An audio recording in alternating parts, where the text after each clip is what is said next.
Hi, this is Josh Rogers, owner of Heritage Seaweed, and we're here in Portland, Maine, and he's going to talk to us about seaweed. It's fascinating, Josh. Could you tell us how it's grown here off the coast of Maine? Yeah, so we do two things in the Gulf of Maine. For thousands of years, it's been growing wild. The Native Americans harvested it. We have a couple hundred years of modern commercial harvesting. And as of about 11, 12 years ago, the United States had no seaweed farming. And the first seaweed farm in the United States was out here, right in Portland in Casco Bay. And now we're probably closing in on about 30 farms in Maine, which is more than more than all the other US states combined. And just for edification purposes, we're from the Chesapeake Bay region of Maryland, and we do oyster harvesting in our bay so that the waters can be cleaner.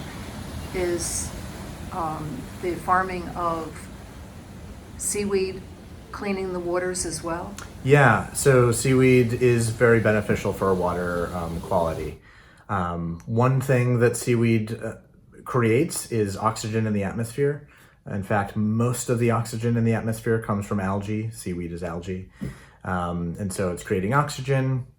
It sequesters carbon. It also actually reduces ocean acidification, which is why in the Gulf of Maine, some shellfish farmers, one reason why some shellfish farmers are starting to farm seaweed along with their mussels and other things is because it actually, on a local level at least, being in that seaweed bloom helps with build stronger shells and reduce the ocean acidification. Josh, could you tell us about the health benefits of seaweed? Absolutely. So seaweed is actually not a vegetable. It's not even a plant. It's algae. So, entirely different kingdom. And so because it's algae, the seaweed organism exists in a much simpler form than plants. So, in a plant, you have a stem. Its job is to, fight gravity. You have leaves, which are working really hard on photosynthesis. You have flowers, which are about, attracting pollinators and reproducing. And you have the roots that are gathering up the nutrients, and then it has this highly developed circulatory system. So all those jobs of the plant expend a lot of energy and mean that all that energy being spent isn't energy growing or producing nutrients. So algae, on the other hand, it's every single cell in that organism exists to suck in nutrients and to increase in size, basically. And think about a seaweed out there. You've got billions of gallons of water flowing past this thing in its life cycle. All the nutrients in that water are theoretically available to that organism, whereas a plant, it's rooted to its spot in the ground. If there are good minerals in the ground right there, you can The take them in. surfaces are multiplied more with a seaweed than... Exactly.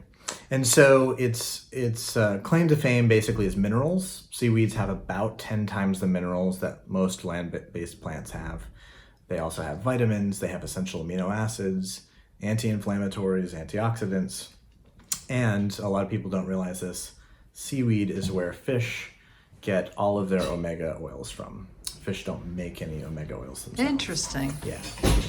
So those are, kind of like the umbrella benefits of seaweed. It's kind of like if you can think of something good for you, it's probably in seaweed, and the concentration of it is probably fairly large. And so do you have concentrated seaweed that people can put in their smoothies? Yeah, we have seaweed powders, we have seaweed capsules, but my belief is that seaweed tastes really good. And not only does it taste good, but there's a pretty wide variety of tastes. So saying I don't like seaweed is kind of like saying I don't like vegetables.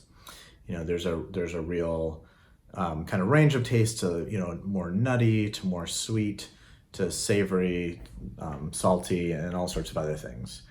And so behind me here, you can see people taking advantage of some of those different taste characteristics, doing different value-added foods. Yeah. So do you think that we as Americans are just coming into our own with the knowledge of seaweed? Well, it's funny. So I named the shop Heritage Seaweed partly to convey this idea that this is our heritage. It's something that we always had. So coastal peoples anywhere all over the world have eaten seaweed. South America, Europe for sure, Africa. We think of it as an Asian thing, and particularly We probably a do. Japanese thing, Yep. because in the modern age they've popularized it. But it's been part of the culture of coastal peoples everywhere. So I would say that it's one of those things that maybe we're coming back to, and absolutely sushi over the past 10, 20, 30 years has been a huge part of that.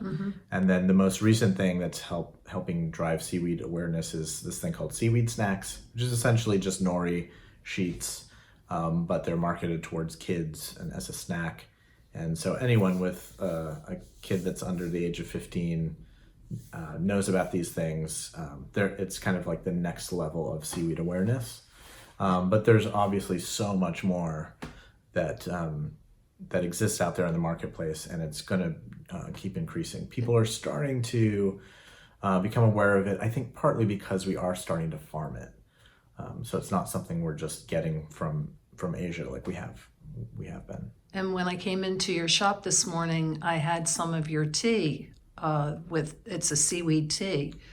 Do you make that yourself? Yeah, that's kind of how I got into seaweed as a business. So I was drinking green tea one day at my desk, and I happened to, at that time, be cooking with kelp a lot. So I was drinking the green tea, and I just noticed that it tasted almost exactly like kelp, smelled like kelp. And I just thought, oh, there must be a seaweed tea. The nutrients are so clear. A lot of people don't know how to get it into their diet. Tea just seems like a natural delivery mechanism, and I Googled it, and basically seaweed tea did not exist. And so I just started tinkering, and it became a business. Cool. And then it grew into the shop. And could you just edify me about the cooking with kelp, because I've never done that before? Yeah, so again, different seaweeds have different uses. The basic flavor characteristic that all seaweed has is umami, which for people who don't know, it's the fifth taste. We have sweet, sour, salty, bitter, and umami, which was discovered in the early 1900s by a Japanese scientist who was drinking some broth that was made with seaweed, which is very popular in Japan. And he was like, why is this so good? And so he was a chemist, and he figured out that this is actually its own taste. And umami is basically maps as savory. So things that have umami are steak, mushrooms, tomatoes, cheese, all these things that we really like. And especially when you combine some of those things together, they're more than the sum of their parts. So like I said, different seaweeds have different uses. The basic characteristic is umami. So yeah, you can find a recipe online. There's a billion of them. You can buy a cookbook. But what I say is to just start putting it in things.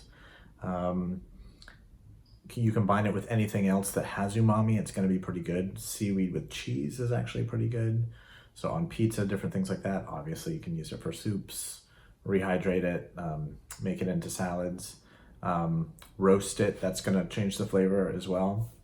But it's kind of like a vegetable plus, because it's sort of like microgreens, it sounds like, in a way. In a way. I mean, the cool thing that seaweed has that plants don't is this umami characteristics. Very, very few vegetables have it. Mushrooms have it. So a lot of vegetarians, for instance, have mushrooms in their diet for that. It's really almost interesting meat-like that you taste. bring that up, because last night for dinner I had this incredible haddock cooked with just a couple mushrooms. It wasn't very many, but to me the whole dish, besides the fish just being exquisite, was made by those small pieces of mushroom. Right, exactly. So our one seaweed that we have in the Gulf of Maine is kombu. It's a form of kelp. And I kind of see it as how you would use a bay leaf. Like you just put a bay leaf in everything. It just makes it it adds something that's kind of ineffable. You can't quite describe it, but it just makes everything better. Whereas another kelp that we have, wakame or alaria, is I see it more as a leafy green, more like a spinach. So you can rehydrate it, make it into a salad. You can steam it, kind of like a leafy green on the plate, like steamed spinach or sautéed spinach. Huh. Or you can use it like you would in a soup. So just, the green leafy vegetables that are floating in soups. And that's just some of the kelps that we have. Other seaweeds are used as thickeners. It can be a vegan, gluten-free thickener in anything that you're making, gravies, stews, smoothies, puddings, jellos, jams, or then there's other seaweeds that you can roast and kind of sprinkle on things. So lots of different uses. Well, this has been really fascinating. Thanks so much for sharing all your knowledge about kelp slash seaweed. Did we talk about the difference between kelp and seaweed? The difference, so kelp is a large subset of seaweed. Oh, okay. It's the brown seaweeds. They don't always look brown. Sometimes they're kind of greenish, but sometimes people say kelp and they mean seaweed, but it's just a large class of seaweeds. Awesome.